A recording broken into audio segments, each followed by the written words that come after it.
Okay, so hi Alicia, I'm Iris and I'll be your counselor for today. So before we begin, I'd like to share with you some confidentiality issues. So during this entire session, you are free to share with me any information that you think will be relevant to our session. But do note that if you feel uncomfortable at any point during the session, just feel free to tell me about it and we'll see what we can do from there. And if I see that you have any potential to cause harm to yourself or those around you, I may have to seek supervision from a higher authority. But of course, before I do that, I'll have to seek for informed consent. And be assured that any information that you share with me during this session will be kept highly confidential, alright? So, do you understand what I just shared with you? Yeah. Okay, can you tell me about some points that I just mentioned? You mentioned that it will be confidential, like everything. Then if I have the potential to harm myself or people around me, you will seek higher help. Then you ask me first. Then after that, you said that if I feel uncomfortable, then I'll tell you and then we'll do something about it. Yep, alright, great. So, Alicia, what brings you here to see me today? Actually I came here because of my teacher. She said that I look distracted in class and my grades are not doing that well. Then she advised me to come, but that was like 2 weeks ago, so like I've thought about it, then I decided to come. Okay, so what actually causing your distractions in class? Can you share with me more about it? To be honest, it's actually my teacher the one who said it. I'm not the one who said that I'm distracted or whatnot. I'm just like, I feel like I'm being myself, but perhaps because she knows that I have family problems, that's why she decides to ask me to come see you. Okay, can you share with me more about what are these family problems? Because my parents are like ongoing divorce right now. Like it's not done, but it's like ongoing kind of thing. So like the atmosphere and tension at home is not that good. Then like yeah, so perhaps it is that. So are they separated or they are still living under the same roof? Yeah, we're still living together. So like that's why the atmosphere at home is not good and they are very like how to say, it's very hostile, but they don't really they don't get physical or anything, but it's just hostile. Like they will start arguing the moment that they talk to each other or something like that. Yeah. Okay, so what are the cause of like all these conflicts between them? Like are you part of it or anything? The cause of it I'm not sure, but yeah, I mean like I tried to find out, but like I asked my grandma once and then she said like this is something to do with like adults, and then like as children, like something to do with our parents, like within them the adults issue, and like as children we should not like interfere or anything, it's like none of our business and all that. So you don't really get involved in all of their conflicts and all also? Yeah. So whenever all these quarrels or fights happen at home, right, like what do you choose to do? Like you stay out of it or? I'll just stay in my room and do my own things. Okay, so as your teacher, as you mentioned just now that your teacher finds you very distracted in class, right? Do you yourself personally feel that you are actually being very affected by this ongoing parental divorce at home? Personally, I don't feel that way, because like in a way that with their argument now that I have more freedom, because like when they have things bothering them, then like they do not have much supervision over me, then like I'm already like I feel like I'm quite independent, like I do things my way, I have my own way of thinking, very different from anyone else in my family. So like I kind of like my life now. Okay. So as you mentioned that they don't really have supervision over you and all now, but like are there any actions they do that still show that they care for you, or like you're just cool with this, like you're fine with them not really bothering you about what you're doing? Yeah, I'm totally fine. I mean like, cause like sometimes my mom would like ask like engage me in some small conversation or that, but just about daily stuff, then like I'm totally fine with my life. Cause like after school I'll just head home, then I'll have lunch to do my own thing, then I'll just go out myself, and it's already by myself, so I have more time to myself and more time for myself, and in a way, I feel good alone. That's why, like, in a way, I know that I'm more introverted than anyone else. Then I engage. I'm not very sociable either, but I like being by myself because like how to say, I don't really have to engage in all the social activities and like go out with friends, which I find a bit troublesome. Okay, but if you enjoy like all this alone time, but do you actually have friends in school? Like, do you make friends? Yeah, I do have like a group of friends in school, and like we do hang out, but yeah, it's just in school. Sometimes outside of school. So what are some of the activities you all do together? I think just quite normal activities like shopping, have lunch, dinner, all that. Okay, then have you ever tried like talking to this group of friends about some of the family problems you face at home? I think I only told them like briefly what happens at home, like my parents are currently not on good terms, so like at home everything's in a mess. Yeah, that's all. Okay, but since you say that you are not really affected by your parental divorce and you enjoy your alone time and all, then what exactly is causing so much of your distractions in school? I mean, it's what my teacher says that I'm feeling distracted at school, but I don't know, I just don't feel distracted. I mean, like, perhaps because I feel that I'm like normal, like any other student who don't pay attention to lectures, like it's very boring and all that, yeah.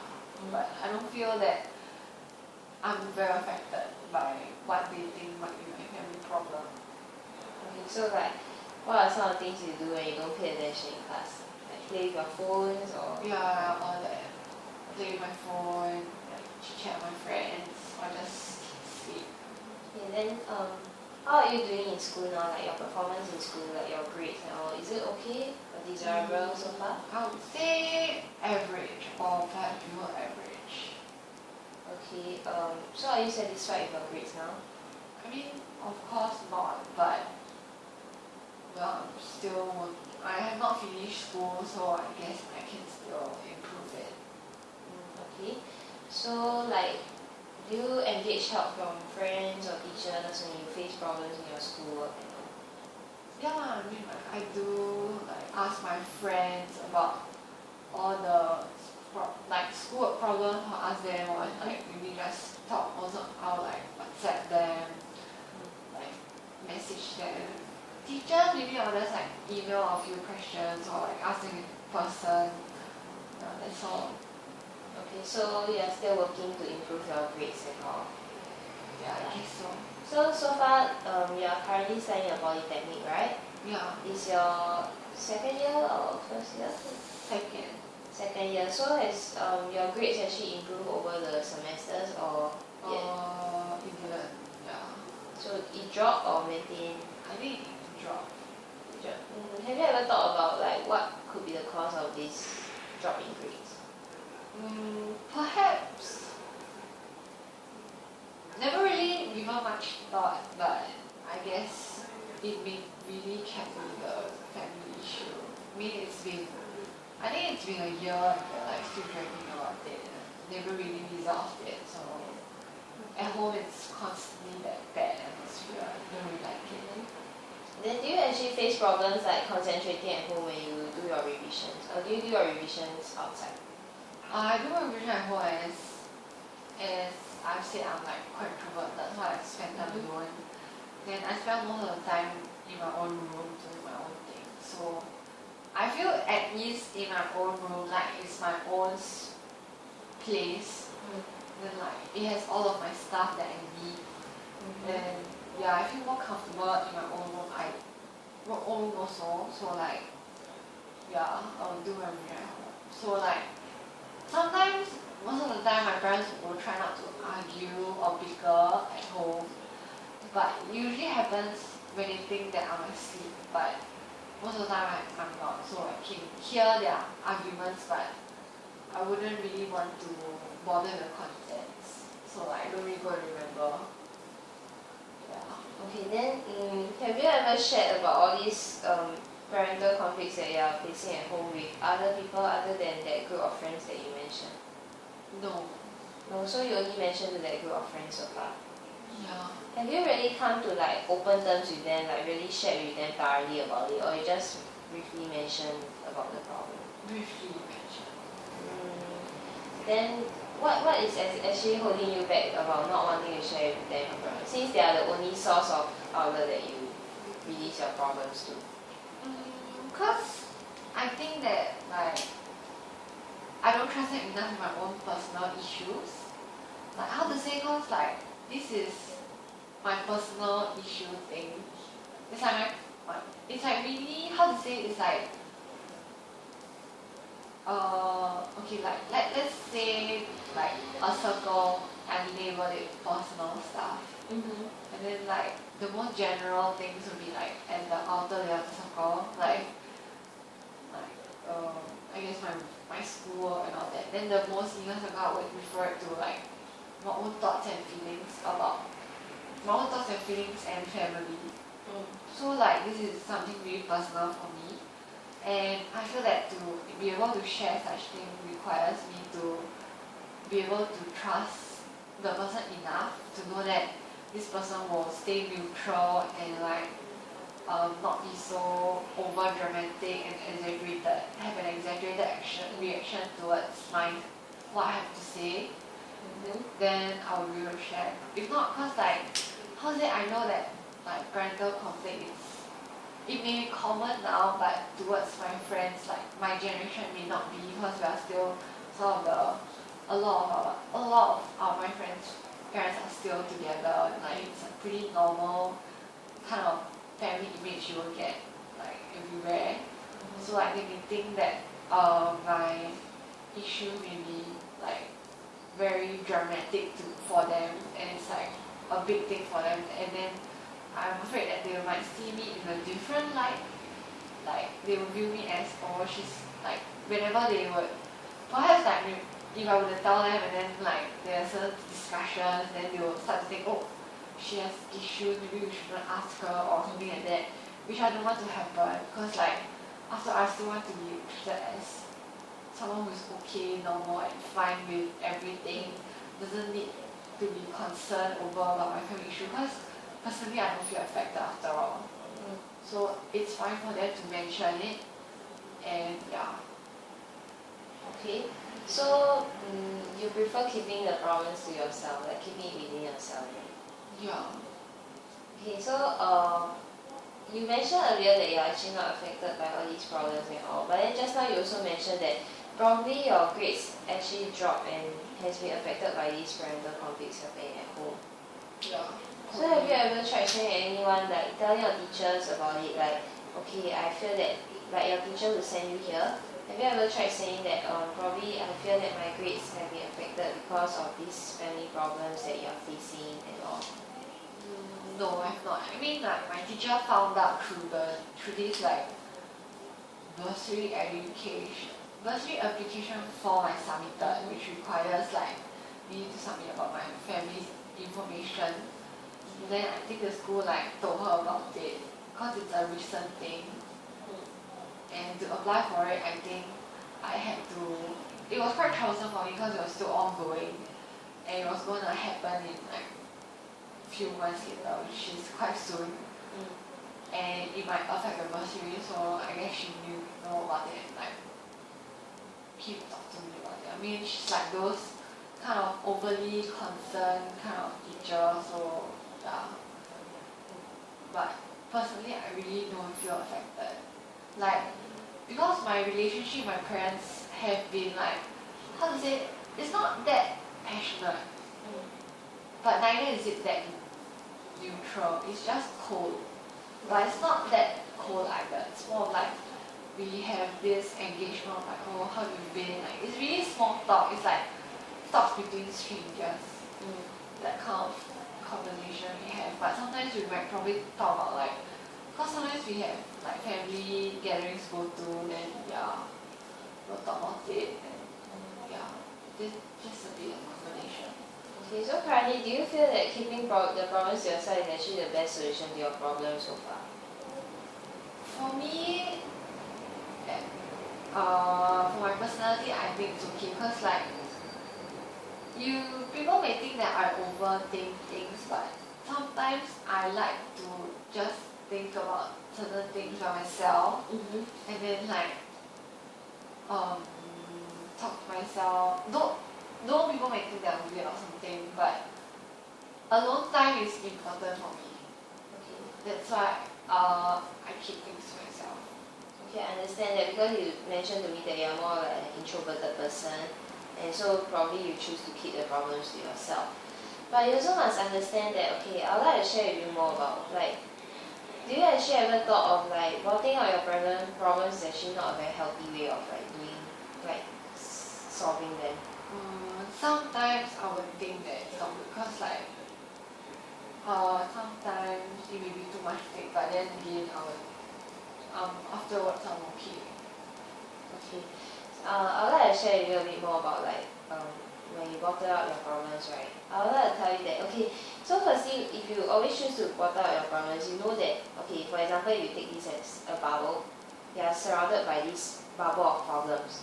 So when you choose to like each problem that you face and then you try to keep it to yourself, right? This bubble will just grow bigger and bigger around you. And you know that the bubble will eventually pop, right, when it gets bigger and bigger. So when you try to hold more and more problems and burdens on your shoulders, it will eventually this bubble will get too big until it cannot hold on anymore and you'll just pop. So same goes to you. For example, if you always choose to shoulder all your problems and keep it within yourself and bottle it up, right? You know that eventually it will come out as something. So for example, like if you talk about it emotionally, you might eventually suffer a breakdown because you often choose to like keep it within yourself and not tell anyone about it. So like ultimately, if you just continue keeping it within yourself, I believe that one day you'll actually suffer a breakdown, and probably worse still, I believe you wouldn't want to see yourself get into more severe cases like depression and all. When that happens, it's really not ideal anymore, am I right? And also like, same goes for mentally, you also suffer from mental breakdown and everything. And then, if you talk about your health, right, even if it doesn't cause you to have an emotional or mental breakdown, eventually all these problems will definitely come out as something. Like, I mean, have had many friends that also choose to bottle up the problems within themselves, and like a few of them really like suffered from more serious illnesses, like, you know, physical illness, like, you know, cancer. And also, I mean, no matter what, because all these stresses and all, like, you know, diseases like cancer and all this is also partly because of stress and all. So I need to understand that actually, if you always choose to bottle things up within yourself and not talk it out, right, it will eventually come out as something. So you must know that such a way of handling a problem is not a very healthy solution after all. And it's better for you to speak about your problems and be open about it. I mean, I understand that you are probably an introverted person and you don't want to make things like too dramatic or like become too open about it. So, I mean, it's good if you can like have one or two closer friends and you can share with them your problems. I mean, you don't have to go around telling everyone about it. But it's good to have like someone to have a listening ear. Or probably if you feel that you cannot confront your parents about it, since they are the ones that are probably causing this like stress to you, right? Then you can just share with any other relatives, like maybe your aunties or uncles. Do you understand like all these things? Yeah, I do. Yeah, so I hope that you understand that blocking out all your problems is not the solution after all. So I hope that anytime if you feel that you need someone to talk to and or you can just drop by my office and just feel free to share with me your problems.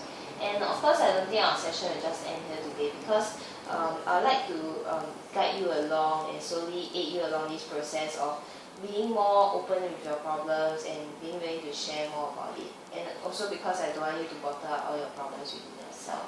So as our sessions progress, I hope that you can be more comfortable with sharing with me about your problems. And yeah, of course, and other ways to relieve the stress you are facing is also like I would suggest engaging in exercise and all, which really can help to relieve your stress, like go for a jog or workout and all. So yeah, our session for today will just end here first. I hope to see you in the subsequent sessions, and from there I can understand more about your situation and problems. Okay. Thank you. Thank you.